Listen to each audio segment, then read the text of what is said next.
অপরিকল্পিতভাবে রাস্তা কাটা নিয়ে ওয়াসার বিরুদ্ধে এবার সরব হলেন চট্টগ্রাম সিটি কর্পোরেশনের মেয়র ডাক্তার শাহাদাত হোসেন।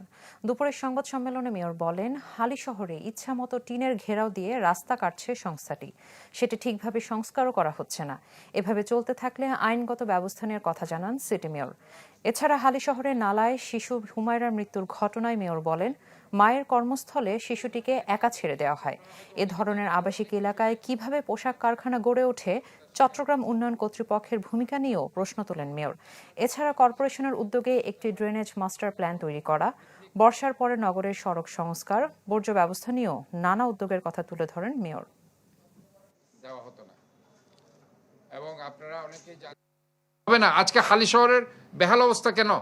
বেহাল অবস্থা আপনি দেখেন, ওয়াসা কোনো রুলস মানছে না। ওয়াসা তাদের মতো করে ঘেরাও দিয়ে দিয়ে দিয়ে তারা সেখানে কাজ করছে, রাস্তাঘাট ভাঙচুর করছে, কাটছে, সেখানে ঠিকমতো তারা রিপেয়ার করছে না। আমরা তাদেরকে বারবার তাগাদা দিচ্ছি, এখন তাদেরকে আইনগত ব্যবস্থা নেওয়া ছাড়া আর আমি কোনো ব্যবস্থা দেখছি না। কিন্তু তারা হালি শহরটাকে নষ্ট করে দিয়েছে। তো এটার কারণে আমাদের বদনাম হচ্ছে। কাজে এই যে ব্যাপারটা, সেটা একমাত্র নগর সরকার না থাকার কারণে, যেটা আমি অবশ্যই মনে করি যে একটা শহরকে সুন্দর করার জন্য সিটি গভর্নমেন্টের কোনো বিকল্প নেই।